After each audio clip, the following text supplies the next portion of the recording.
Welcome to another class. Bible reading number 373. That's quite a few. 373. We're in the Gospel of Mark. I was asked to read from the Greek again and expound on the language and the beautiful words, the gold mine, the nuggets, the jewels. People go all over the world to find gold. They go all over the world to find rubies and diamonds, and they put out a lot of labor.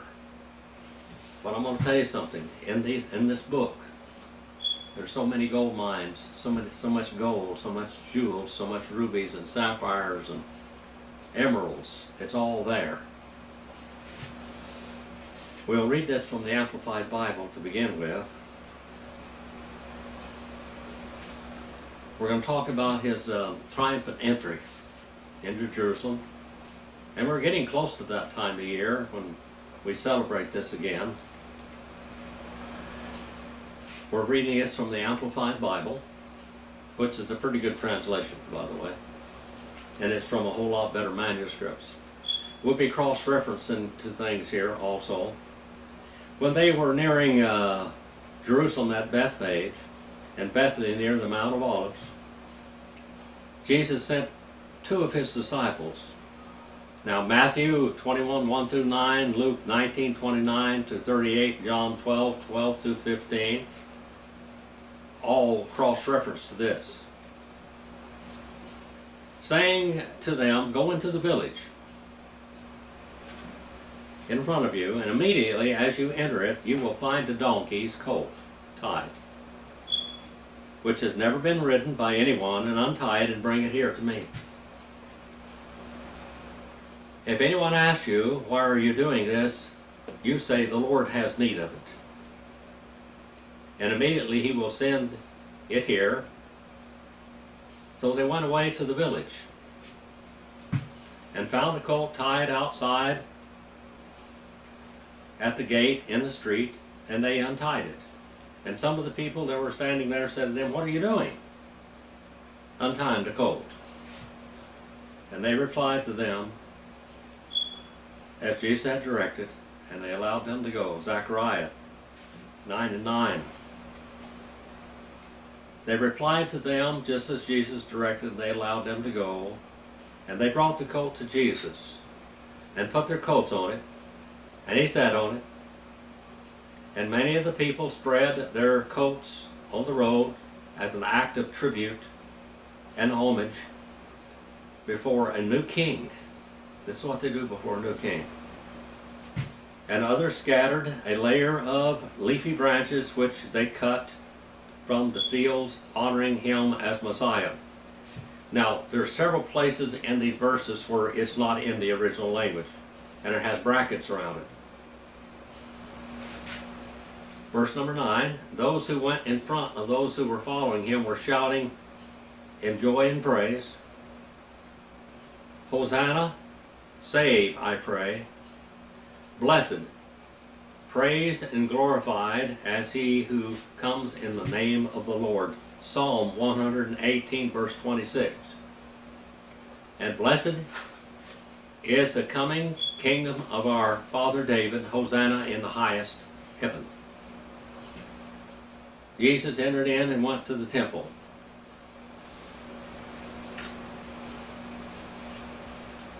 We're going to go to verse number 10 there. We're going to come back if we can get that far. So we go read it now from the original language. By the way,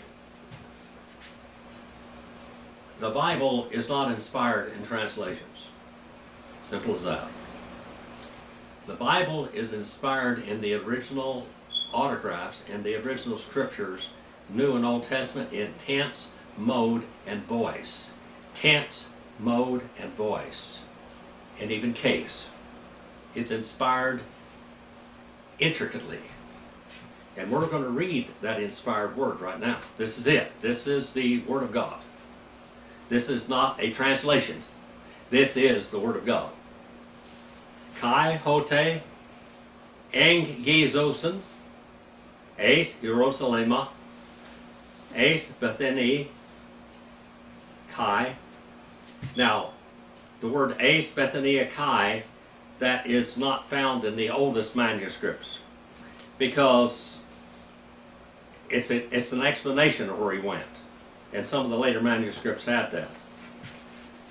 Bethanion, pros tone, horos, and then the word tone there is also not in there, but it's understood, so it doesn't matter whether it's there or not. Tone, Elion, apostole, dio, tone, mathe tone, auto. Now let's read this. Chi, the little conjunction, page 208 is where it's found in the Analytical Greek Lexicon. And then when, this little adverb, and when, hote, and that's third person plural present indicative active. When they draw near or close to. It comes from egezo, engezo. Now that epsilon, gamma, gamma there, when you have two gammas in a row, you have like E and G, like English. Engezo. When they had drawn near, when they draw close unto, that little ace there, preposition, page 119, extension or limitation of thought or verbal action, and here it means where they had gone to Jerusalem. Now they're going to all go all around in Jerusalem. That it means, the word ace there means they're going to go all around in all north, south, east, and west, and in the interior also. Unto Jerusalem. Jerusalem. Jerusalem. What does Jerusalem mean? It means city of peace. Eros Salem. Shalem. Shalom. City of peace. And then we have the word ace there again now.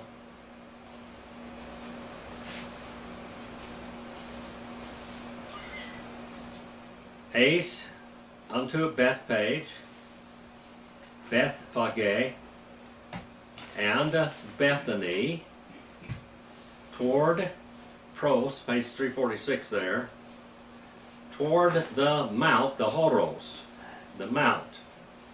Now, it doesn't have the in there, but tone is plural because olives is plural.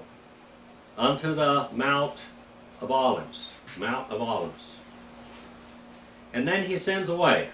Third person singular present indicative active from apostolo. He sends away with divine authority, by the way.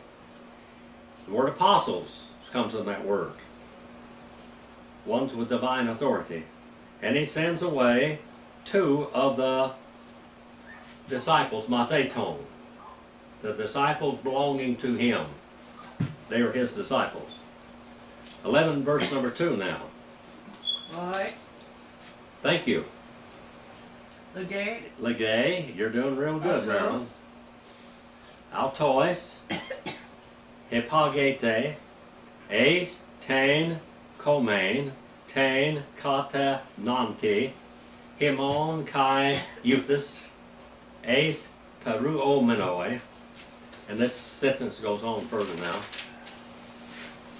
Altain, Euretete, Polon, Dede Menon, F. Pon, Eudes, Hupo, Anthropon, Ekathison, Lisate, Auton, Kai, Ferrete.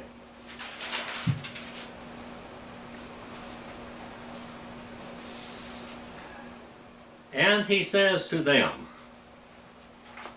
Kai lege ates.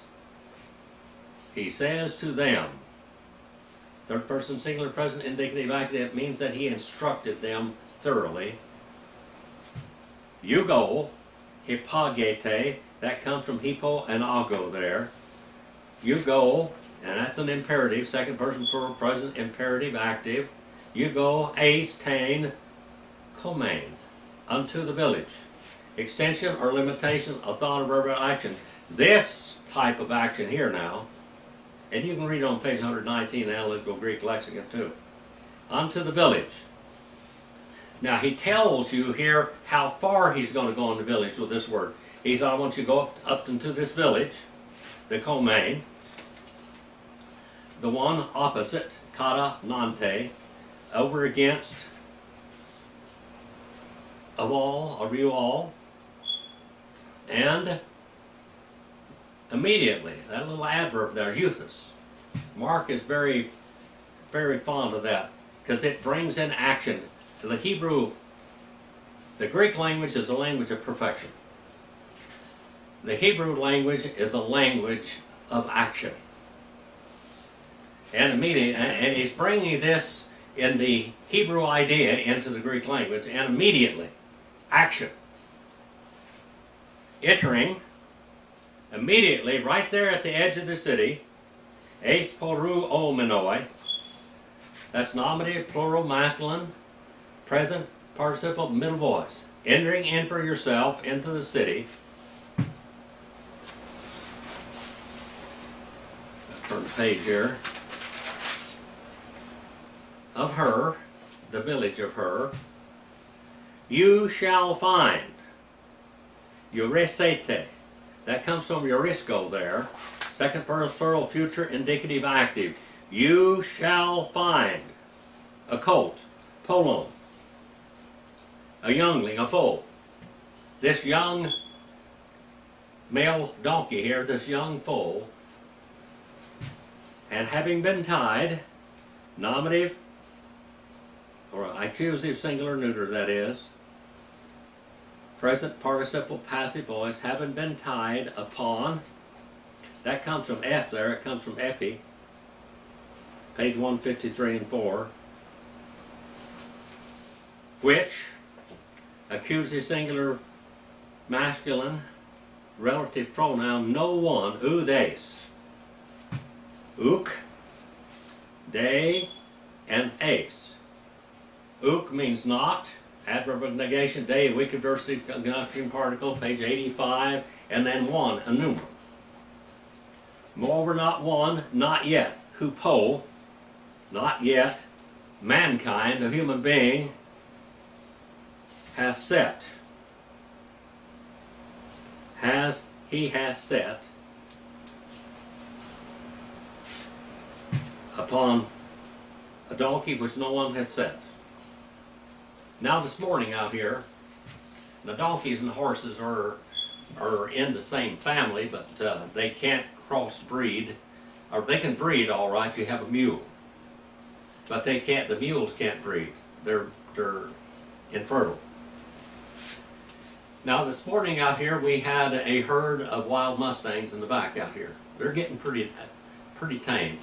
I was out there the other day, and they were about 100 yards or so this way from me, and I was out there shooting. They never bothered them one bit. They just watching me. They'll come in here, they'll walk through the yard, they'll make donations here and there as they're eating the wild grass and things in their yard, and they'll just leave.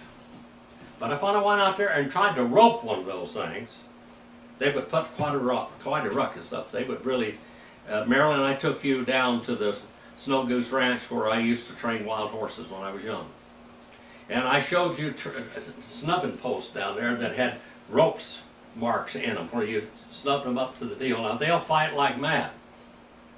They'll fight like mad until you get them gentled down. The best way to gentle a horse or a wild donkey or whatever is to put them by themselves where they cannot see another horse or burro at all, and they'll want to commune with you. They are herd animals. So they want to have friendship with somebody. And that's why I used to train a horse. My dad would say, go out there and put the Indian sign on that horse, you know, gentle him down. And I would do that.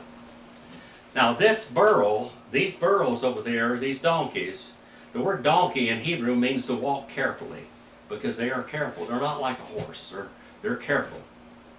They, in the Grand Canyon and different places on trail lines, they use big burros or mules because they're sure-footed and very careful. They won't do anything crazy on you. I was up in the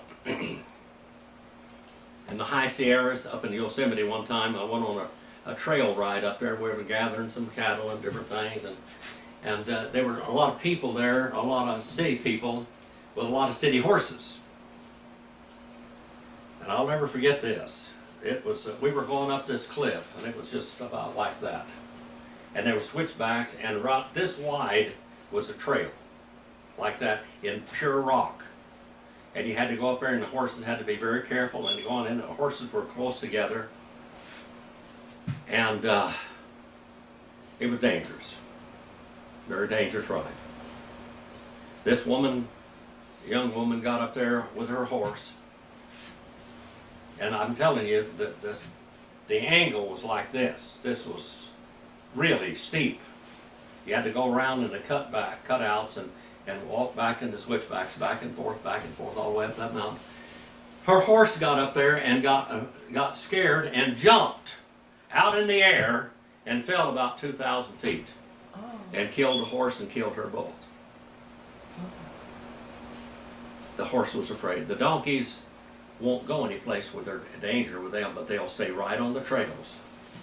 Now this donkey here had never been ridden. He's a wild donkey. Now, the donkeys in the Middle East they are well bred, let's put it that way, well bred. If you go out here in Maryland, you have seen wild donkeys here, haven't you? A lot of times. And we have wild horses. And bighorn sheep and deer and antelope and all kinds of stuff. Elk. You go out here and you see these wild donkeys. Wild donkeys, when you catch one and try to tame it down, they are extremely stubborn. Stubborn as a mule, as they used to say.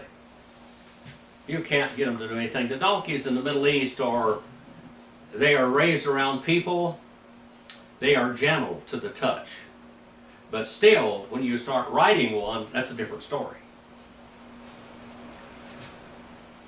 I have seen donkeys in the Middle East. I was over there for several months. And I've seen donkeys in the Middle East that they would just load them up. You couldn't see the donkey hardly at all. They would load them up with green forage or whatever, and they would just send this donkey down the street home. And the donkey would go by himself and fall and go home. And you'd see this little animal. What you saw was all of this grass and everything. If you've ever seen the videos or the pictures, not videos, but the pictures of me in the Middle East there, you'll see in one place where there was a donkey and you couldn't hardly see the donkey, just a barely little speck of him down there underneath all this stuff. And they'll go home. They are very docile, easy to train.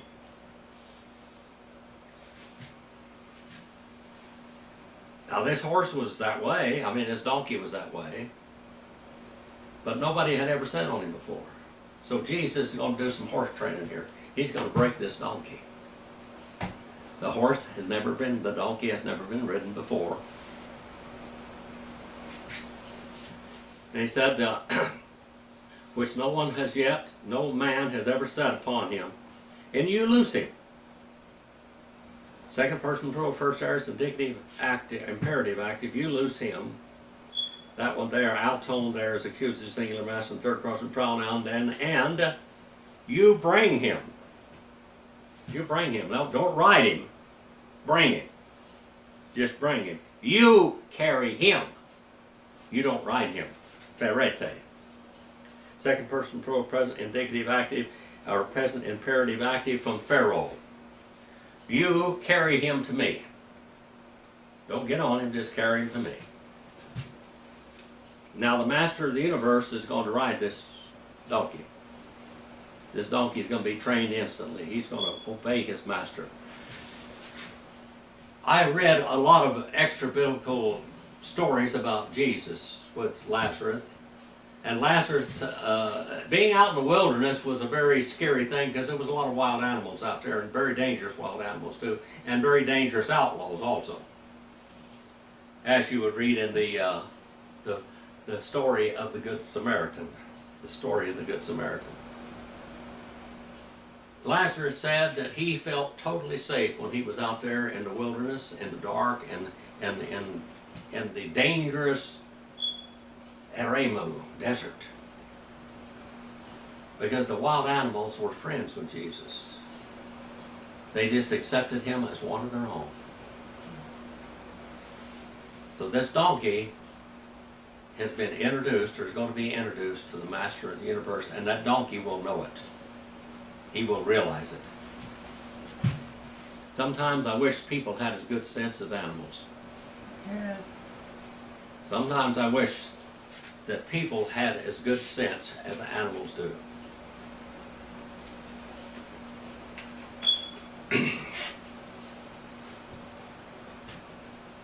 Now here says, the next verse, Kai, Jan T Simon, 3 men that is, Epe, T, Poiete, Tuto, Epate, Ho, Kyrios, Auto, Kodion,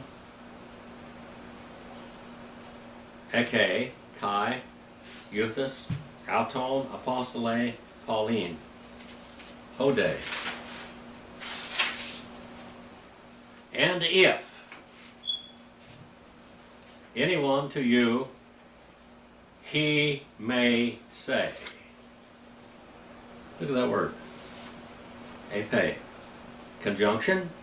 Now this conjunction also you can say also. So it'd be a cumulative particle there, page 208. If. Now this word here is a third class conditional. And that third class conditional is ruled by the epete, which third person singular second aorist subjunctive active. Subjunctive is a maybe mode. Remember I told you in the Greek the Bible is inspired in tense, mode, class, and voice. This is it. It's inspired exactly like it is, and it says exactly like it's supposed to say. If your theology is correct, you will be able to just read the Greek and just say, I agree 100% with that. And then if it isn't, then it's maybe. It's maybe. But it's not maybe. And, or also, if, third class conditional particle, condition undetermined but with prospect of determination. Now he could have said since here, but that's not what it says. That's a first class conditional. Here is if anyone to you, he may say.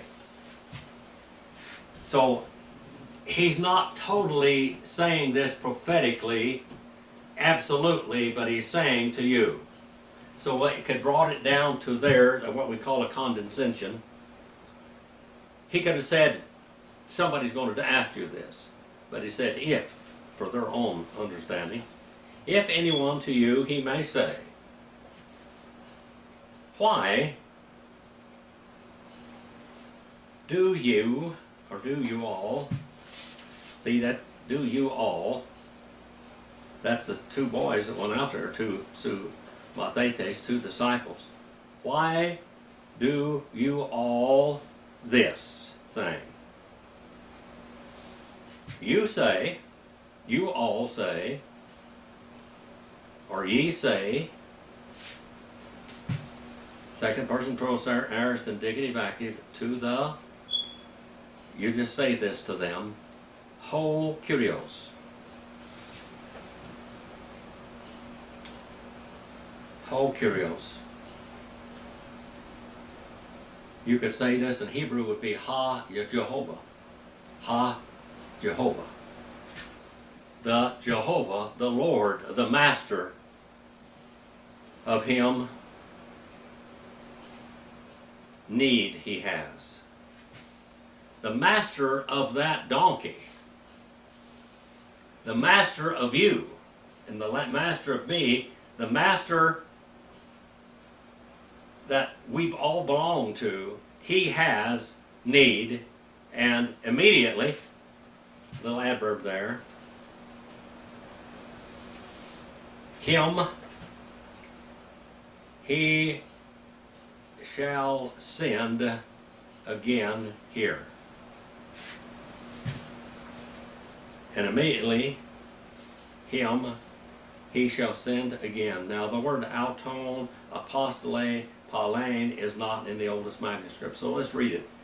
And immediately, here, in this place, you shall take the donkey here, and you're going to take the donkey back. You're going to borrow this donkey. 11 and verse number 4 now. Kai, apelthon, Kai, Huron. That Huron there has got a rough breather on it, so you breathe out Huron, Huron. Polon, Didalmenon, Pros, Theron, Exo, Epitu, Amphodu, Kai, Lucin, Auton, and they went. And they went. Little conjunction there. And they went. Third person plural. Second aorist, indicative active, and again. And they went. And they found a colt. A youngling. Is what it says, a youngling. Polon there. They found third person plural, second aorist, indicative active from Eurisco. The name Eureka comes from this Eurisco. I found it. And they found the colt, having been tied. Accusative, singular, neuter.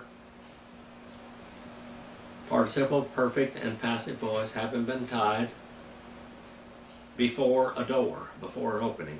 Before a door. Pros 346, before a door. An opening. Accusative, singular, feminine from thero, or thera. Outside, upon the open strait. Amphodo. Amphodo.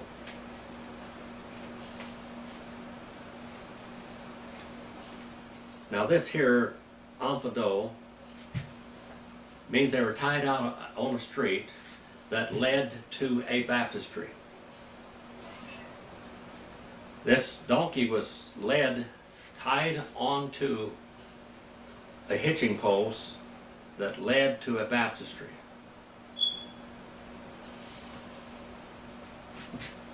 Amphodo. Comes from Ampho, bath, and Hodos, road. And they loose him. Now, let's look at some of the theology here, just a little bit. This donkey is tied out there by himself. And he's going to be led to a bath. He's on the road leading to a bath, the baptistry.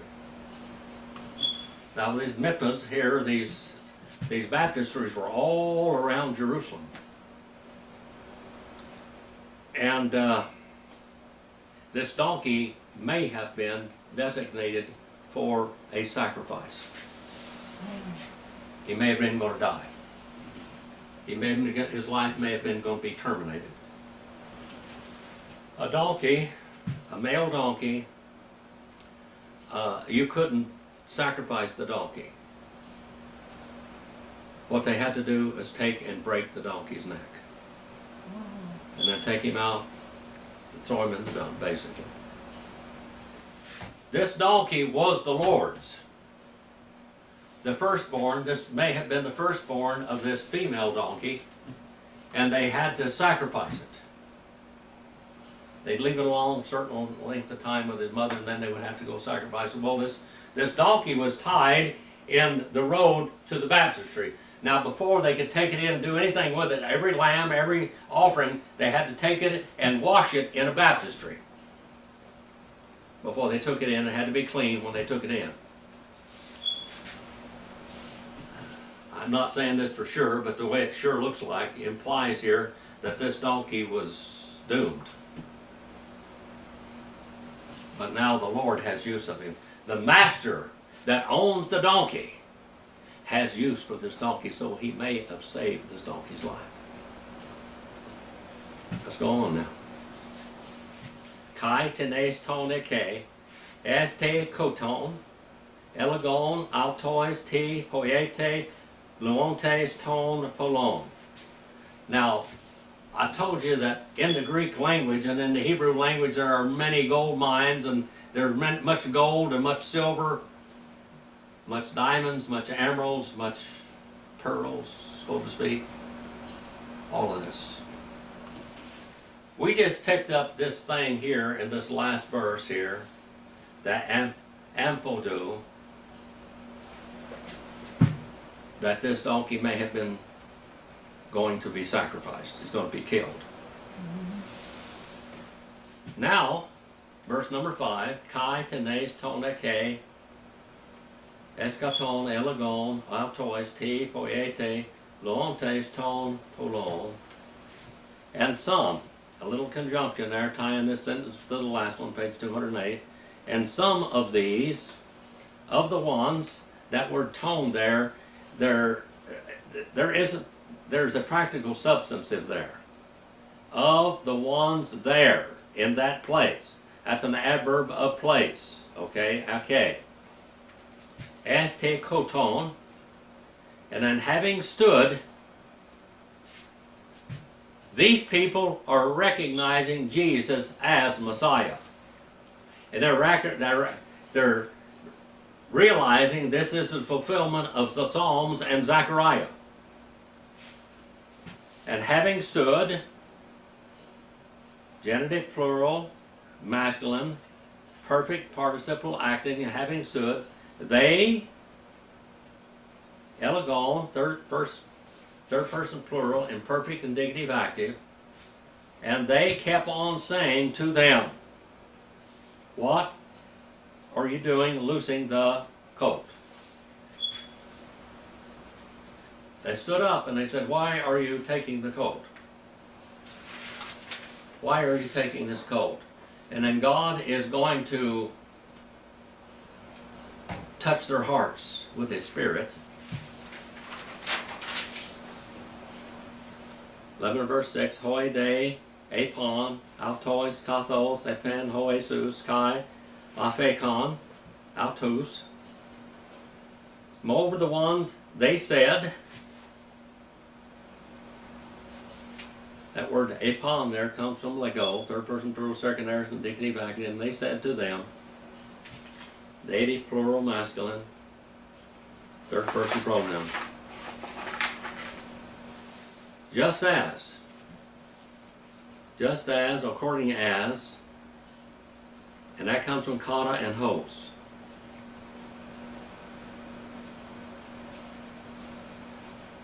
Just as He said, the Jesus, and they released Him. And they released them. They're going to arrest Him, and now God has touched their heart.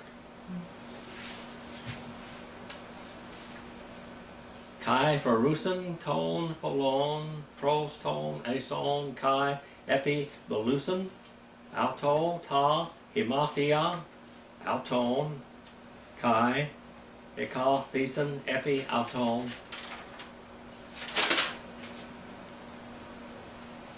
And they bring Him. A little conjunction there, conjunction. Or it can be also, cumulative particle. Also they bring, third person plural, present indicative active from Pharaoh again, and they bring the colt. They carry the colt. They bring the colt. They lead the colt. They don't ride on the colt. Toward the Jesus.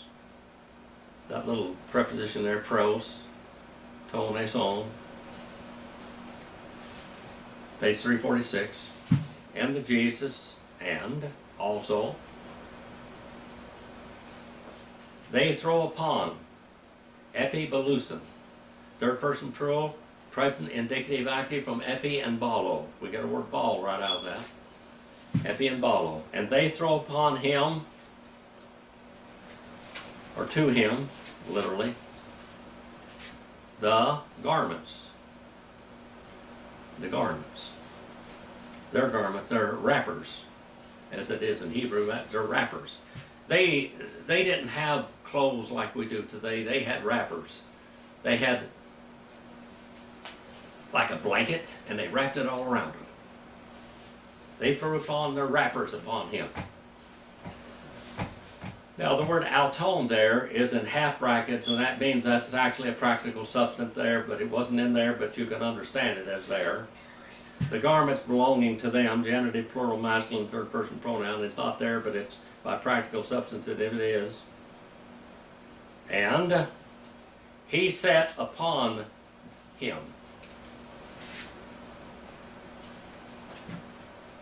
he sat, third person singular, first person dignity, and he didn't buck either, did he? He didn't buck, he didn't complain, he didn't bawl and squall and jump around. If you've ever seen sometimes the horses here, and they used to have stagecoaches coming through Fish Lake Valley a long time ago. They were still stagecoach stations here with all the bridles and harnesses and everything in them when I came here in the early 1950s. I could go in there and I could see the brands, I could see everything there. And there was a law passed that from Fish Lake Valley to Tonopah, Nevada, from Candelaria, all of this, these roads they had out here, they were stagecoach routes. They go to Tonopah and Goldfield and all the way over to Silver Peak and to Gold Point. And there was a law passed that you couldn't leave a horse out there on the side of the road dead. You had to bury him or burn him or something. Now, in Tonopah, great crowds would gather because they would have they'd have 6-horse teams on stagecoaches. Now, if you see in the movies where there are 4 horses, because 4 in hand is a lot easier to control than 6 in hand, okay? Very few people could control 6 horses. Slim Pickens could. Ben Johnson could. And some of the old-time men, Harry Carey, they were real horsemen. Anyway, they'd go out there and they would watch in the streets would gather out there, and they would catch a wild Mustang, which are still wild Mustangs right out here. They'd catch a couple of wild Mustangs, and they'd take those wild Mustangs, they'd twitch them, they'd take them down, tie them, throw them, harness them, and put them in place in the stagecoach, and they would be training them as they went. But sometimes they'd fight so hard that they would die, and they'd have to take them loose and throw them on the side of the road. And they said, you can't do that anymore. This donkey here was trained. He wasn't like that at all.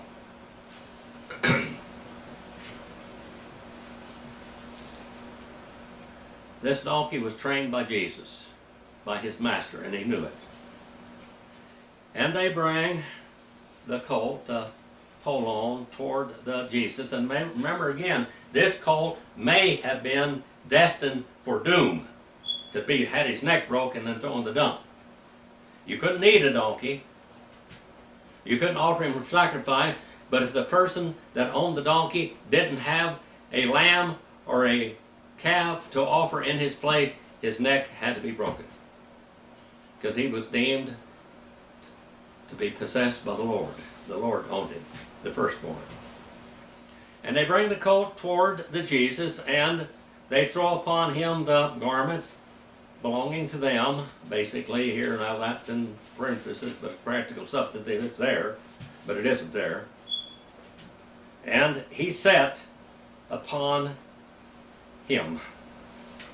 He sat upon him, this little male donkey. Third accusative, singular masculine, third person pronoun. Verse number 8 now.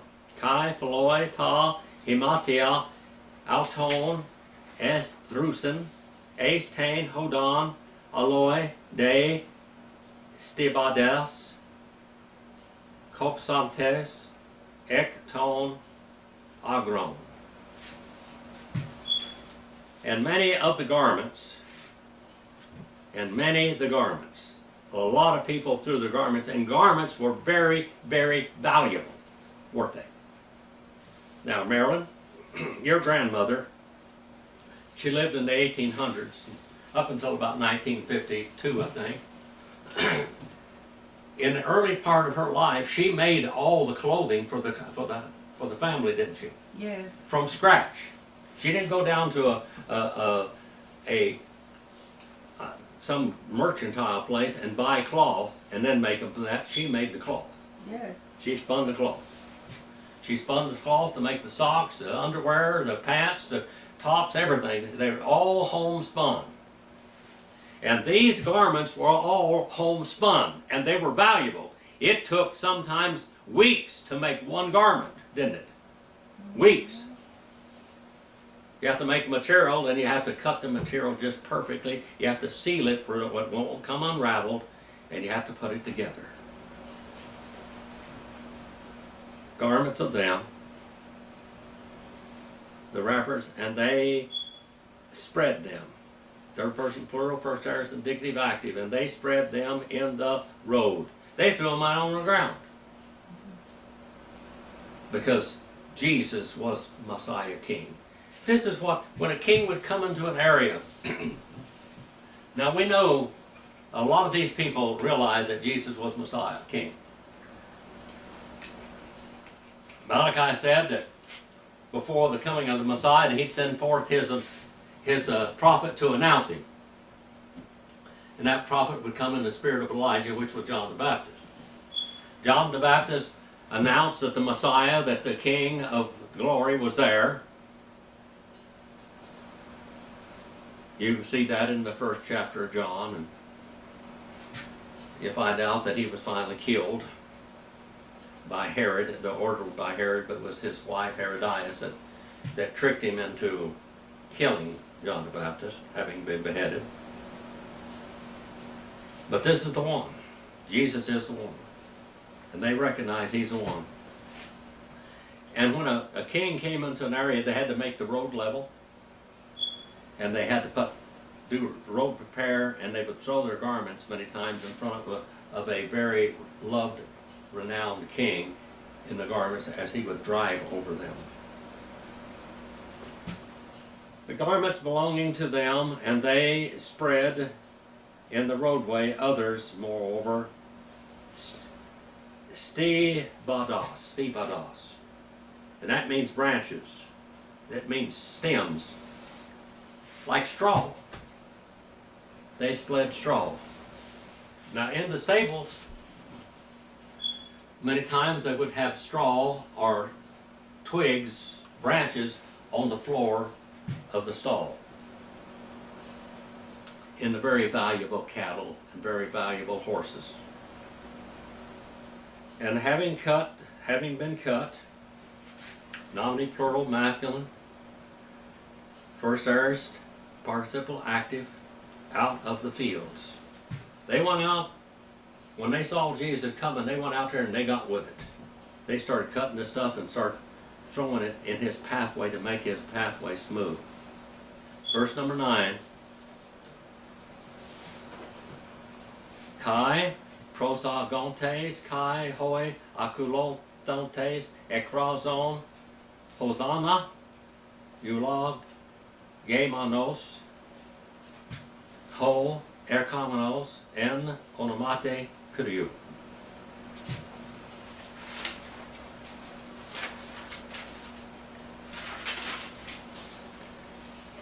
And going forward, Kai there, and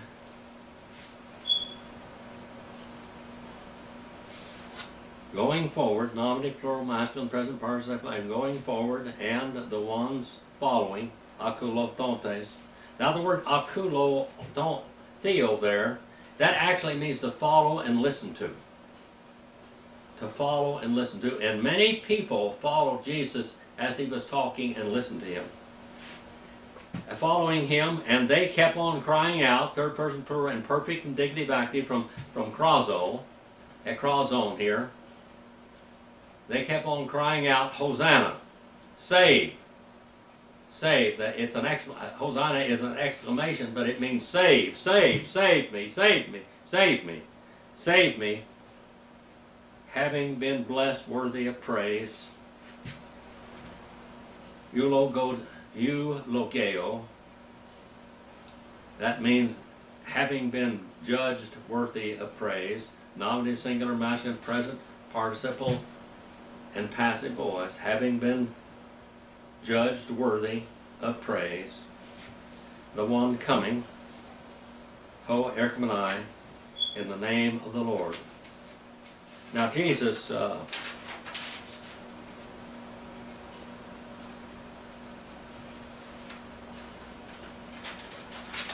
do one more verse in this one. Now Jesus is Messiah. Jesus, when he was being interrogated by the religious zealots and the religious perverts of his day, he told them, "You will not see me again until you say, 'Blessed and holy is he that came of the Lord.'" When Jesus rode in his triumphant entry, these people knew from their hearts that this is Messiah. He said, "You will not see me again until you say, 'Blessed and holy is he that came in the name of the Lord.'" And that's going to take place over here about the middle of the tribulation period. He's going to break them during the tribulation period back to harness again to serve God. He's going to break Israel. 2/3 of Israel will have been destroyed. 1/3 is left, and that 1/3 is going to say, "Blessed and holy is he that came in the name of the Lord." And when they see him, he's going to come with the marks of the cross. And they said, "Where did you get those wounds?" He said, "In the house of my friends," and they'll weep as one weeps for his only son.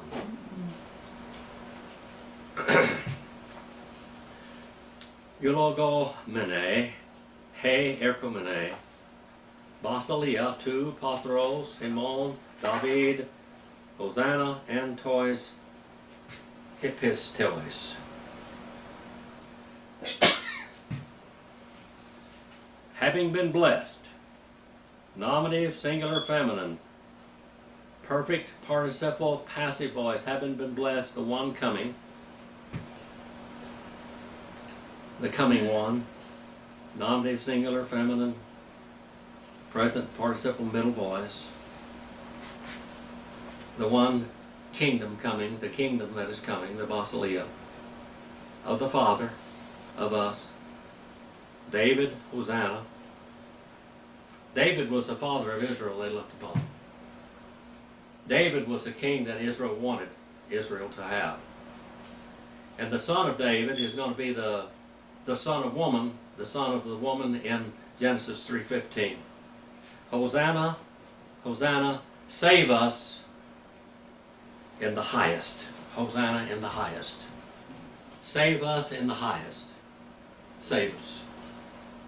You know, today, we can look back on and see all this. We don't need any miracles or anything to prove it. Jesus already proved he was Messiah. He proved he was Messiah. We don't need any more proof of that. We have written proof. And like I said, what I've been reading to you is from the Greek. That is the inspired Bible, people. That's it. What it says, it means. Down, the most intricate, perfect language ever was. It says exactly what it means. We have that, and we can call upon him, and we can say, "Save us. Save us, Jehovah in the highest. Save us." Have you been asked the Lord to save your soul? Have you repented of your sins? Have you just taken him into your heart? Said, "Lord, be master of my life, and me, I belong to you now. I don't belong to me." Have you done that? Our Father, we send this message out for your honor and glory. Father, please use it wherever it goes. Touch people's heart with your word, the power of the word, and the tenses and the modes that are there. Father, please forgive.